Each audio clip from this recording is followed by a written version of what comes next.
ಪ್ರಚಾರದ ನಂತರ ಸಿಗಲಿಲ್ಲ ಸರ್.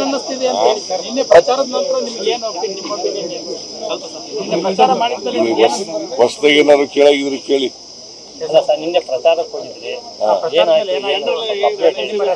ಪ್ರಚಾರ ಈಗ ನಮ್ಮ ನಿರೀಕ್ಷೆಗೂ ಮೀರಿ ಜನರು ಸ್ಪಂದಿಸ್ತಾ ಇದ್ದಾರೆ. ನಮ್ಮ ನಿರೀಕ್ಷೆಗೂ ಮೀರಿ ಜನ ಸ್ಪಂದಿಸ್ತಾ ಇದ್ದಾರೆ. ಬಿಜೆಪಿಯವರು 4 ವರ್ಷ ಅಧಿಕಾರ ಮಾಡಿ ಏನು ಮಾಡಲಿಲ್ಲ ಅಂತಕ್ಕಂಥದ್ದು ಜನಗಳಿಗೆ ಗೊತ್ತಾಗಿದೆ.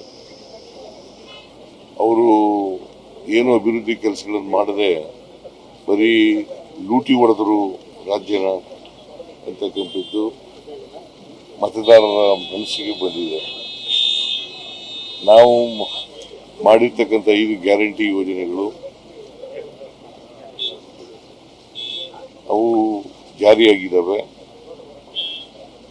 3 ವರ್ಷದಿಂದ ಜಾರಿ ಆಗ್ತಾ ಇದ್ದಾವೆ. ಮತ್ತೆ ನಂಬಿಕೆ ಬಂದಿದೆ ಬಿಜೆಪಿಯವರು ಏನೇ ಸುಳ್ಳು ಹೇಳಿದ್ರು ಕೂಡ. ಯಾಕೆಂತಂದ್ರೆ ಇವು ಜಾರಿ ಆಗದೇ ಇಲ್ಲ ಅಂತ ಹೇಳಿದ್ರು ಒಂದ್ಸಾರಿ. ರಾಜ್ಯ ಆರ್ಥಿಕವಾಗಿ ದಿವಾಳಿ ಆಗ್ತದೆ ಅಂತ ಹೇಳಿದ್ರು. ಖಜಾನೆ ಖಾಲಿ ಆಗ್ಬಿಡ್ತದೆ ಅಂತ ಹೇಳಿದ್ರು. ಅಭಿವೃದ್ಧಿ ಕೆಲಸಗಳು ನಡೀತಾ ಇಲ್ಲ ಅಂತ ಹೇಳಿದ್ರು. ಆಮೇಲೆ ಕಳೆದ ಲೋಕಸಭಾ ಚುನಾವಣೆ ಆದ್ಮೇಲೆ ನಿಲ್ಲಿಸ್ಬಿಡ್ತಾರೆ ಅಂತ ಹೇಳಿದ್ರು.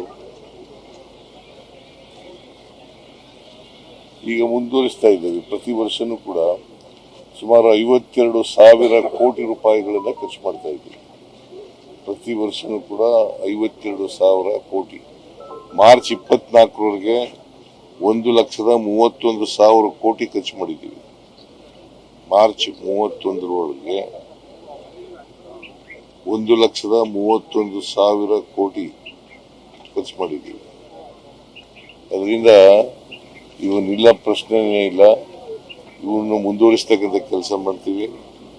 ಸೊ ಇವೆಲ್ಲ ಜನಗಳಿಗೆ ಗೊತ್ತಾಗಿದೆ.